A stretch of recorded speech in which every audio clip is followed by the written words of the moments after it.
Hey everyone, welcome back to the channel. Today's video is going to be something new, and I'm going to be calling it Frequently Asked Tuesdays. Now, what this segment is going to be questions asked either by comments below if this ever gains traction. But for now, these questions are going to be questions that I got from the Facebook groups, and I'm going to be answering them here.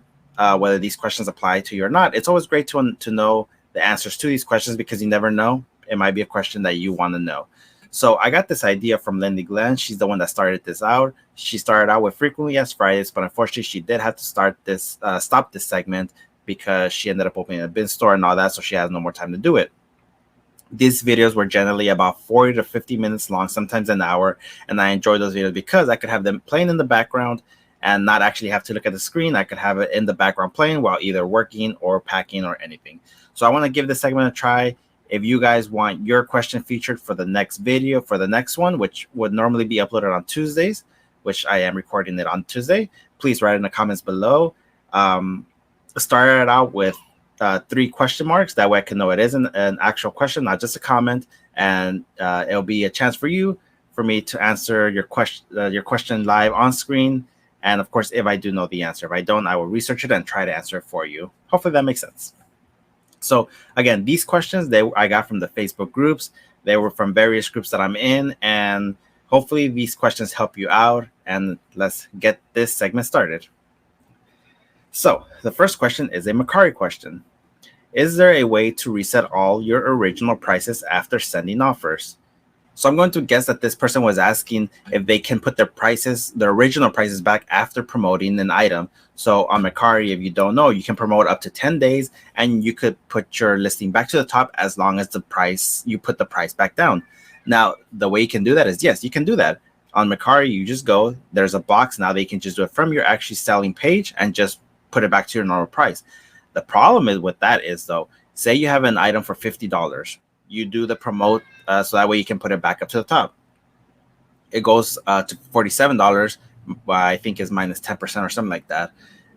If you put it back to the $50 and you try to promote it again the next time, it's not going to be for that $47 again. It's going to go to an even lower number, which I would believe it's around 43 or so. So yes, you can put the original price back, but in order to promote it, to put it back to the top of the listing, the price has to be from the lowest offer or promoted price you had. So the only way you can put it back to your normal and then have it back to that same $47 is if you relist it. But Makari did come out saying that you do not want to be doing that too much because they will ban your account for that. Next question is an eBay question. The poster says, I sold 2 larger, heavier items. When I made the listing, I put in the weights and measurement. It made it look like priority was the cheapest method. Now that the items sold and I had them listed as priority, so that's what I'll send them. But when I'm ready to print the shipping labels, I see that Fedex would have been $10 through $12 cheaper. How do I know when to list with the Fedex versus priority? That is something you have to do beforehand. You have to get familiar with the shipping carriers and which would be better for you. FedEx goes by dimensional weight or dimensional shipping, and USPS goes by weight, unless you pass that 12 by 12 threshold. 12 by 12 by 12 threshold. The thing about this is, say you chose it as priority. Say you had the buyer pay shipping. They paid for priority shipping.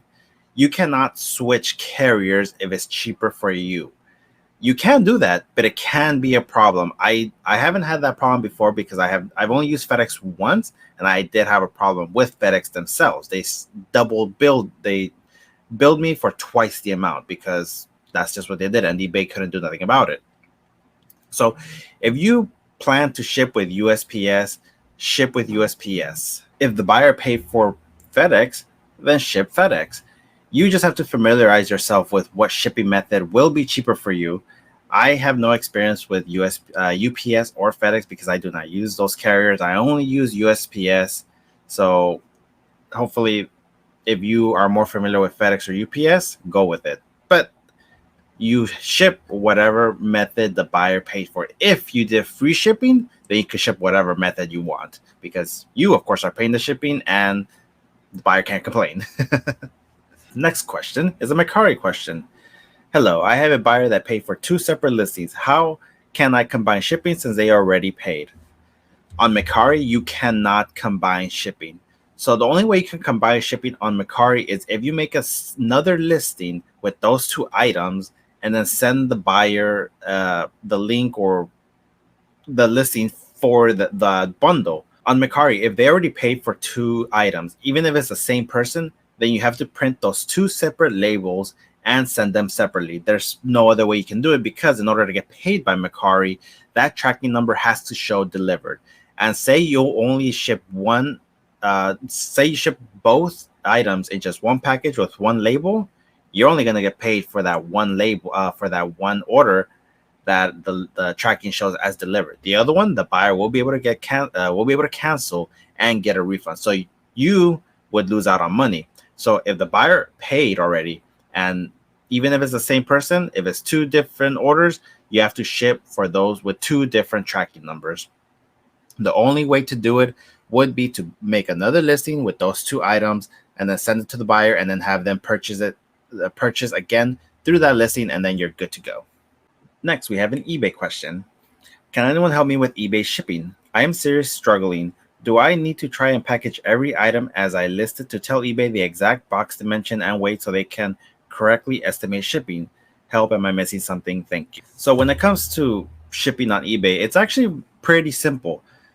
It depends on what you're selling. For clothes, you do not have to really measure anything. You just have to know which ounce rate limit you're at. There's 4-ounce rate, there's an 8-ounce rate, there's a 12-ounce rate, and then there's up to 1 pound for first class. Once you get up to priority mail, of course, there's 2 pound, 3 pound, 4 pound, 5 pound, and then it just depends on the weight for priority mail. When it comes to dimension, it only matters when it's like a really huge package. For USPS, I think there's a limit for how big a package can be. I don't know what that limit is, unfortunately. But if you have a really big package, it would be more better to ship with FedEx or UPS. That's what I've heard. Again, I don't use FedEx or UPS, so I'm not much help there. Do you have to weigh and put the correct dimensions for every package on the listing? The answer to that is no. What you want to do is you have to make sure that you have the correct weight. That's what matters. And if you're worried that you're going to be undercharging shipping, just put calculated shipping as your shipping method to charge the buyer. That way, eBay knows to charge by where the buyer is located. That would be your best bet to make sure that you do not have to eat any of the shipping costs. And yeah, that's really the best answer for that. You do not have to weigh every single package, and you do not have to put every single correct dimension on there. The thing that matters is the weight. That's what you want to figure out. And as soon as you figure out the USPS shipping hurdle, everything is a lot more easier. Next question is, buyer is returning a pair of boots because Cath is too snug. When I do the refund, do I refund the purchase price or the purchase price and the original shipping price? That depends on what return method you have. If you have free shipping and free returns, so say the buyer paid $45 free shipping for those boots. If you had free returns, you have to pay the return label and you have to return the whole $45. Since you did free shipping, there is nothing you can withhold. You pay the shipping, that's just how it is. You have to return the whole $45. That's the bad thing about free shipping, in my opinion. Now, say that same example, $45 plus $10 shipping. If they did a return and you had buyer pay return shipping and they did the correct return reason, which was did not fit, then the buyer would have to pay the return shipping back to you. But so the total would be $45 plus $10 shipping. So say just $55 to make it easier. All you have to return is the $45 because the $10 shipping, you do not have to return that. If you want to return that, you can. That's completely up to you. But me personally, I do not return the shipping unless I truly messed up something, or if I'm forced to by eBay because of an INAD or any other reason that I'm forced to. But in general, no, you do not have to return the shipping if the buyer pays shipping. But if you did free shipping, then yes, you have to return the full amount no matter what. You cannot withhold the shipping because you did free shipping. That's just how it is. Next question. I had listed this camera on 2 selling platforms. It sold on one for $179, then a few hours later it sold on another for $200. I feel like the right and morally thing to do is to ship to the first buyer. I also feel kind of broke, and the whole point of reselling is to make money. So from a business standpoint, I should give to the highest bidder. That is something that you all need to know. This poster did cross list. If you don't know, I'm a huge advocate for cross listing. As the poster said, they sold it for $179 on one platform and they sold it for $200 on another platform. What would you do? Would you take the higher bid or would you take the lower bid? Morally speaking, both buyers think they're the first one because they both bought it at the first time. So both of them think they're the correct one. The problem is which platform is which. If this sold on eBay for $179 and it sold on Makari for $200, cancel that Makari sale and fulfill the eBay sale. Why do I say that? Because eBay has more punishment than Makari does. Yes, you will definitely be getting more money from the Makari sale, but the thing is, that was your mistake for not taking it off the other platform, and you have to deal with that consequence. Yes, it's a lot more money, and yes, us as resellers, we want to make money, but at the same time, you want to make sure that you do not get punished for your mistakes, because this was definitely a mistake. They sold it on one platform and they did not take it on another. They did not take it off another platform. So even if it sold for more money on one, say Makari, and you sold it on eBay, fulfill that eBay order because that's the one that has the most consequences. Say you sold it on Poshmark and Makari, then it's up to you. Decide which one you want, which has the least consequence. You decide which one is best for you. Poshmark has more of a fee. Makari has less. But you still have to choose which platform has the less consequence to your mistake and then make that decision. But if it's between eBay and any other platform, cancel the other order and fulfill the eBay order.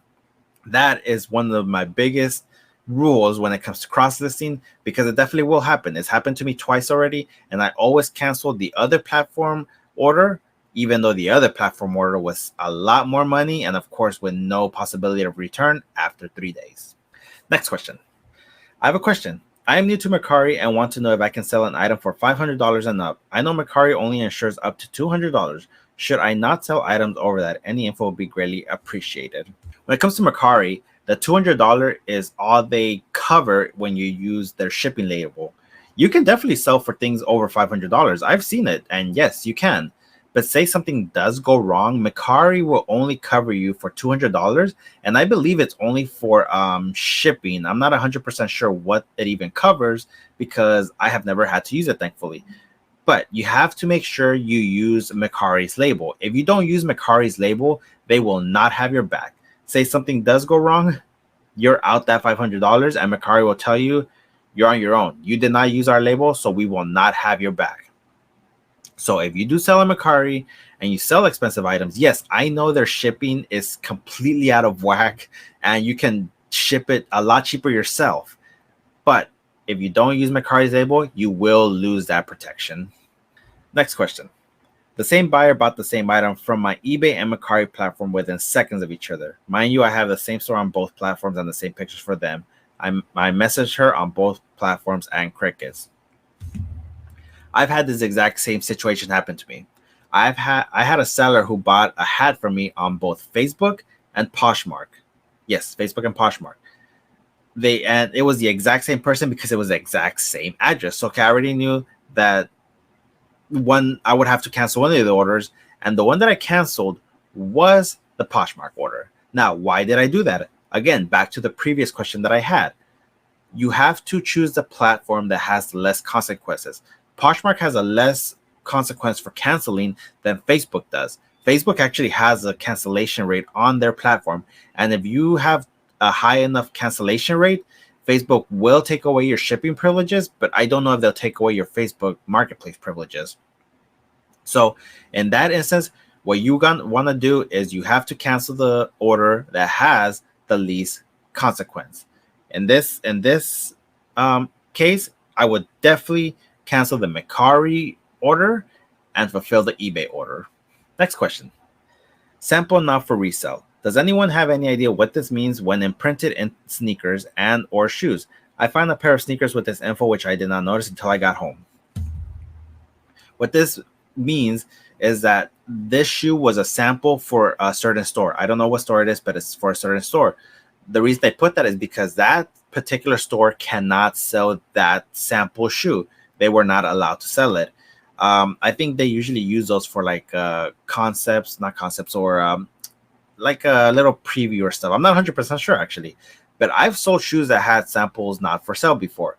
Us as resellers were allowed to sell them. That we can. That was only for the particular store that the shoes were for. Other than that, you're completely fine. You do not have to worry about that if you ever find that on shoes, or I believe even some clothing. I'm not 100% sure on that. Next question. Newbie question. Where do you look for pricing information for an item that has no listing in eBay? Where do you look for pricing information for an item that has no barcode?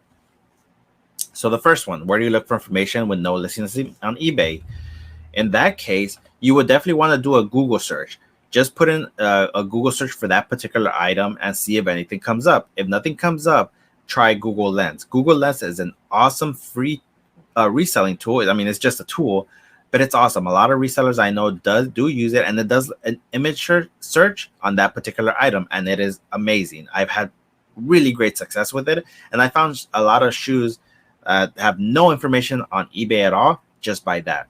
If there's no listing on eBay, you can take a guess on pricing. Just price it whatever you want with offers on, of course, and see if you get any hits, anything in general. If you don't, just gradually lower the price, because if there's nothing sold on eBay or even nothing listed, you might either have something that's one of a kind or it could be completely useless. Who knows? But I would still pick them up maybe if it was unique enough. I don't know. That's a gray area, but that's what I would do. And where do you look for information if it has no barcode? Again, use Google Lens or just type in any keywords or anything that makes that particular item distinguishable. Not everything has a barcode, so don't always depend on barcode. Yes, it is useful, but even if you scan something on the eBay app with a barcode, it might not show up. But if you just put the name or the title of that item, a lot of them show up, and I've had a lot of experience with that. So don't just depend on the barcode. It is awesome, but don't just depend on that. Actually type out what that item is, and hopefully you'll have some luck right there. Next question. I have an item listed on 3 platforms. It just sold on Facebook Marketplace. Do I go into the catalog and end the listing in all 3 platforms before I print and ship it tomorrow, or just the other 2 platforms so it doesn't sell again? So this was a list perfectly question. And for this, it's the same as always. As soon as it sells, take it off the other platforms, because it's a low chance that it will happen, but it can happen.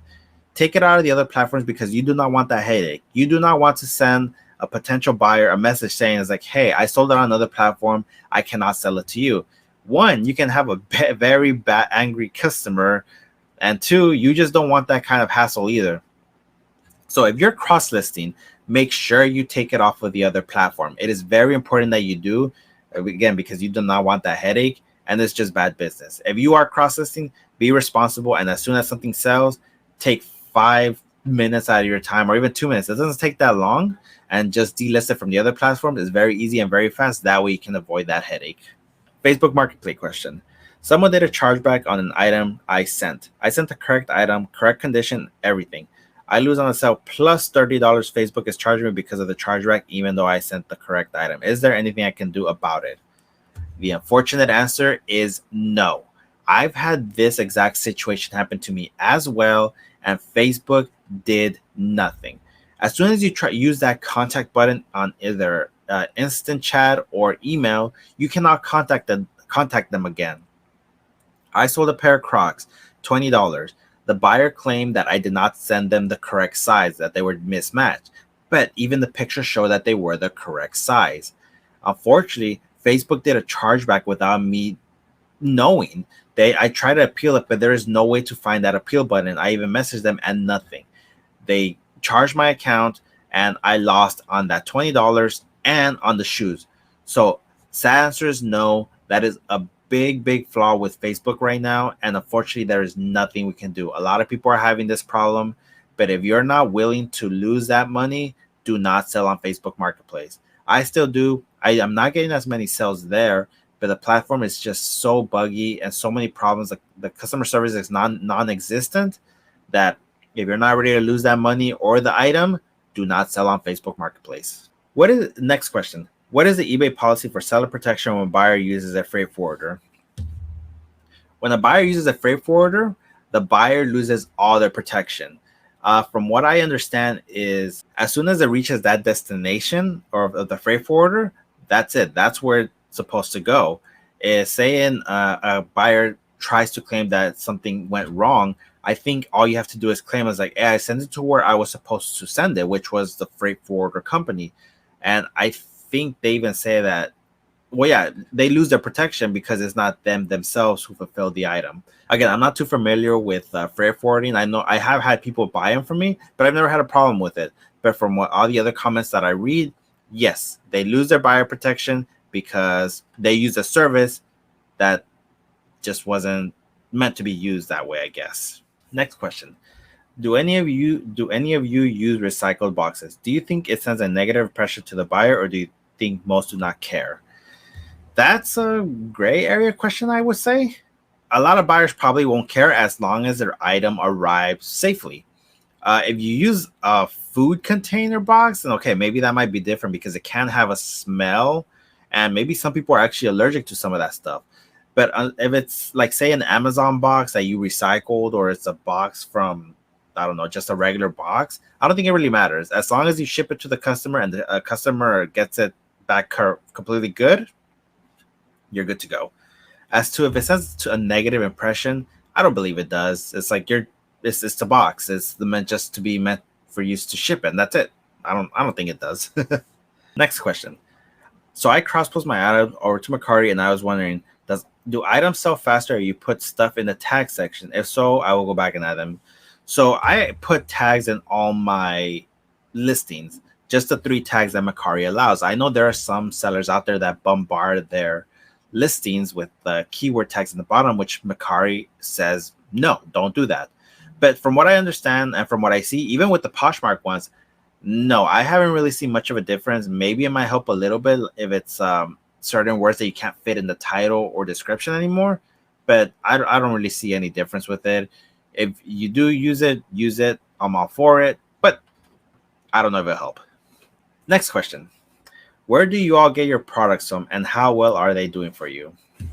That, everybody's just going to tell you the same thing. They get their products from thrift stores, flea markets, Goodwill, Salvation Army, the very common places that everybody knows. FYI, no one is going to tell you where their good sourcing spots is. We're all resellers. We all want to help each other, but we still need to make money. We're not going to be telling you where our good sourcing spots are. There are some people who might, but me personally, I would not say where some of my good sourcing spots are, because that is my place. That is where I have less competition, and that is where I go. I know I see this question out a lot, and a lot of people laugh at people for this. And it could be that some people are genuinely do not know where to get things. But of course, they always tell them the same thing. Thrift stores, Goodwills, Salvation Army, the very common ones. But no one's going to tell you where they get their really good items, because some of those people, they work very, very hard to get those connections, and they are not just going to be giving that away. I don't even know anyone who will, because I personally would not. Next question. I'm new and still learning about Makari. Does Makari post allow for counter offers or not? Does the seller choose who to use for shipping? Do you sell more on this site versus Poshmark? Thank you. I'm not sure what they mean by Makari post. I know that there is a shipping option for it, but I don't know if that's what they meant. But yes, Makari does allow for counter offers, and unlike Poshmark, Makari has a limit as to how low an offer a buyer can send. I think the max is 30%. They can't send you like a really ridiculously low offer like Poshmark can. Who chooses the shipping? You choose the shipping. If you want to do free shipping, you can do it. If you want the buyer pay shipping, you can do it. The only exception is if you want to use Makari Local, the buyer always pays for that, so you do not have to worry about that. But yes, Makari does allow counter offers, so you're pretty much safe right there. Next question. Newbie here. Question about clothes items weighing between 1 and 2 pounds. Cheapest Makari price, USPS $12. UPS 13, FedEx 16. Any cheaper ways or any strategies you use to get this to sell easier? Thanks in advance. This I got before the Makari increase, and yes, there is a cheaper way, and that is to use your own label. But the problem with that is you will lose Makari's protection. So say something goes wrong and you try to contact Makari to help you, Makari is not going to have your back. They're going to be telling us like, you did not use our label, so you will not get any help from us. I know Makari shipping is outrageous. You can definitely ship things cheaper, but if you want to sell on Makari and you want the protection, you have to use their label. Just how it is. Next question. What happens if a buyer wants to return shoes that doesn't fit? Will this affect my status with Makari? How does this work? Who pays return? I'm not 100% sure on this, actually. I had one return request on Makari, and I won the case because it was for that exact reason. It did not fit. And I think Makari, so Makari sided with me. And I think if you were to lose that, Makari would pay the return shipping. I don't think you, as the seller, are responsible for it. But again, I have not had many issues with returns on Makari. So if I can, I might be able to answer that question for the next one. But on this case, I think it's Makari who pays the return shipping. And yeah, that's about it. Next question. Is it worth to have an eBay store? I already went through my listing limits. I'm wondering if that's why my sales have been so slow. Any benefits to having a store, or are sales just slow for everyone? Again, this question was when eBay was having a very, very slow day for everybody, even some of the busy resellers that I know. Now, is the store beneficial? Is that one of the reasons you're having slow sales? I don't know. I don't think it's that beneficial to sales to actually have a store. But what it is beneficial is that you get a lot more perks and features to make your selling a lot more better. You get access to promoted listings, unless they change that. You get promotion sales and all this other cool features. I don't think it does an increase in sales, but you just get more features. The benefit to having a store is, yes, you can have a lot more items on there. You don't have to worry about listing limits unless you reach the listing limits of the store that you have. Last year, they actually increased it by so much that it's actually probably worth to get a store, in my opinion. And also, you get quarterly coupons from eBay by having a store. You get a $25 coupon for, I believe, the basic. You get a $50 for the intermediate or platinum. I forgot which one it is. This is the one that I have. You get a $50. But yes, you get coupons for free shipping supplies from eBay every quarter. So that's 4 coupons 4 times a year, and you can use it on their eBay shipping supplies, which most of the time people get tape, which of course is awesome. Next question, and it's one of the common ones. Who sells to zero feedback people? This guy. Yes, I sell to a lot of zero feedback people, and it's because every day people do join eBay. A lot of people are scared that they are scammers, and yes, it's true, they can be scammers, but at the same time, if the person paid, ship the item, whether it's a zero feedback person or a 1,000 feedback person, anyone can be a scammer. But the general rule of thumb is if the person paid, ship the item. That's just it. You don't have to worry about anything else. You paid, that tracking shows delivered, eBay will have your back, hopefully, and you're good to go. Zero feedback or not, I personally do. If you don't, please let me know in the comments, but I always do. As long as I get that order, it paid, I will ship it. Next question. Someone purchased something from me that lives 10 minutes from me. I was wanting to just drop it off by their house. How do you go about tracking if you do it like that? The only way that I know you could do that is if you cancel the order, do eBay local pickup, and then you have to do the transaction that way. eBay will send a QR code to you and the buyer, or just the buyer, I believe, and you will have to scan it. That would be your tracking, and it'll be showed as delivered. I only had to do one local pickup, and I personally didn't like it. The whole system was just weird. The barcode, I mean, the QR code was not scanning, so thankfully the buyer didn't return or anything, and did say the item he received, it was a positive feedback. But I haven't done any local pickups from that. You do not just want to drop off the item at their house, because say the buyer messages eBay saying item not received, you have no proof to show that the item was shipped or even delivered. So you will lose out on the item and you will lose out on the money. If you want to do a local pickup, put it as an option and tell the buyer to do it that way. That way eBay can still get their fees. Next question. I just quit eBay selling. I lost money because of the fees last year, and now I'm being held responsible for something I have no control over. So I wish you all the best. I wish you all the best as well.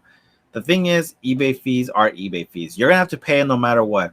I keep hearing this question over and over. eBay fees are so high. Why are they so high? Etc. Etc. There are Poshmark sellers who are very successful in just Poshmark alone, and Poshmark has an even higher fee than eBay. So if you left eBay, I wish you the best. That's less competition for me.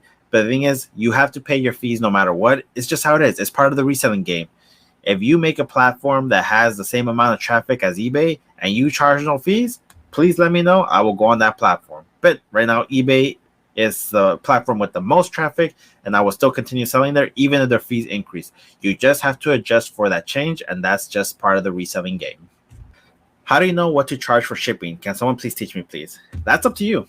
So the easiest way to do is just weigh the item and put calculated shipping. That is the easiest way to do. Calculated shipping will charge the buyer the amount to where they are located. That is the easiest way to do. But another easy way to do is to utilize flat rate shipping. That is the best way, in my opinion. Just familiarize yourself with shipping, and everything on eBay will get easier. Next question. If I deny a return, can the buyer leave a negative feedback? Yes, the buyer can leave a negative feedback, and I don't think eBay will have your back at all if it's a legit reason. I think in the past, eBay has come out and said that the feedback is the buyer's opinion. They can leave whatever they want, and technically, eBay doesn't even have to take it off.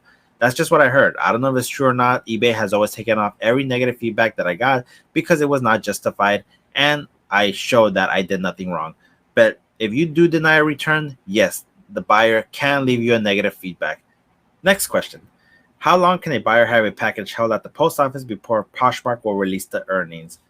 I had this happen to me once on Poshmark as well. After, I think, the third or fourth day, I saw the tracking and it showed that it was being held at the post office by buyer's request. So I actually messaged Poshmark about it, and I got a response about 10 or so hours later, and they saw that as well, and they released my earnings a few minutes later. So if you see that happening, contact Poshmark, and more than likely they will release your earnings if they see that it was being held at the post office, because you have no control over that. You did what you had to do. Technically, that would be delivered already, but just contact Poshmark and hopefully they'll help you out. Poshmark is very seller friendly, in my opinion. I've never had any problem with their support except one time. Other than that, they are awesome. Next question. How quickly do you mail your items out to your customers? If someone buys something in the morning, do you try and send that out that same day if time allow, or wait? That depends on your shipping policy. I have 1 day shipping handling. So if someone buys something that morning, I will always ship it that same day. But say something comes up and I cannot ship it that same day, I have until the next day to ship it out. So I generally try to ship it as fast as possible because, for one, it makes the customer happy, and two, it might be less of a reason for a customer to return something. And if they want to return it, you get the return fast, and you can have that item back on your store pretty quick. But I would say to ship it as soon as possible. If you have a 5-day handling time, then that's up to you. But I personally wouldn't wait that long. It makes some people mad. And of course, when people are buying stuff online, they want their things as quick as possible. So it's up to you. I always ship either same day or next day. And I think a lot of resellers do that as well. Next question. I'm selling a pair of Adidas listed at $75. Potential buyer asked if I will accept a return if they don't fit. I currently have no policy on returning clothing/shoes. What policy do you have, if any?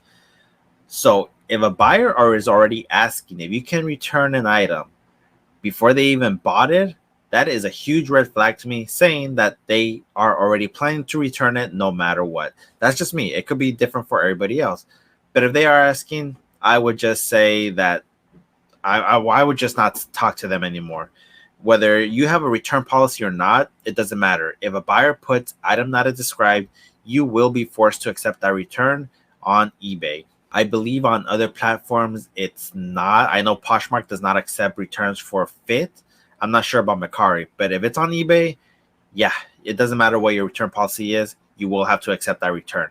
So I personally would just stop communicating with that person, and I honestly would block them from buying anything from me. That's just me. I don't know what you guys would do.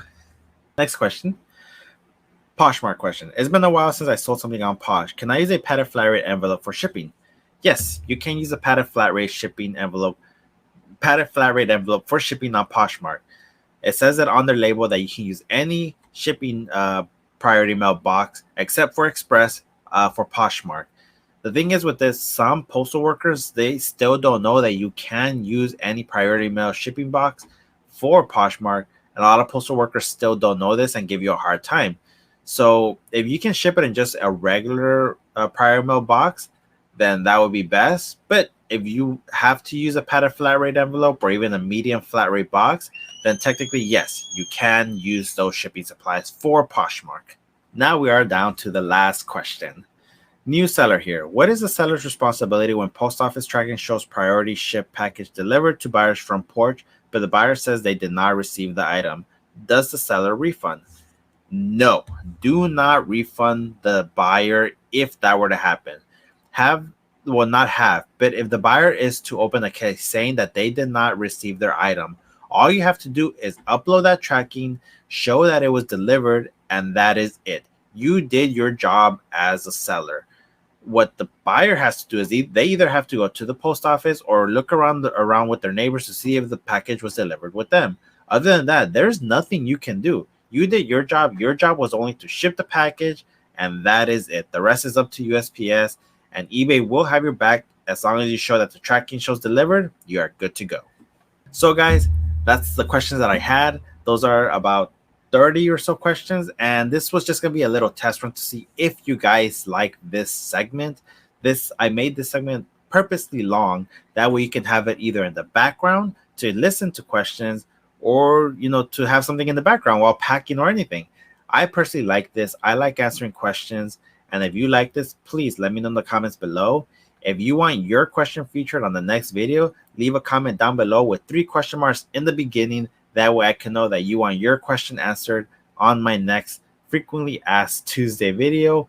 I hope you enjoyed this. Please let me know. Also, other than just asking questions, let me know what you think about this segment. Should I keep doing it? Did you guys enjoy it? And do you like these long videos to have in the background while doing your packing, your shipping, or just anything in general? I would truly appreciate your responses down here. So again, if you want your comments answered for the next one, leave them down with 3 question marks in the beginning, and I will answer your question for the next one, hopefully, if I get to it.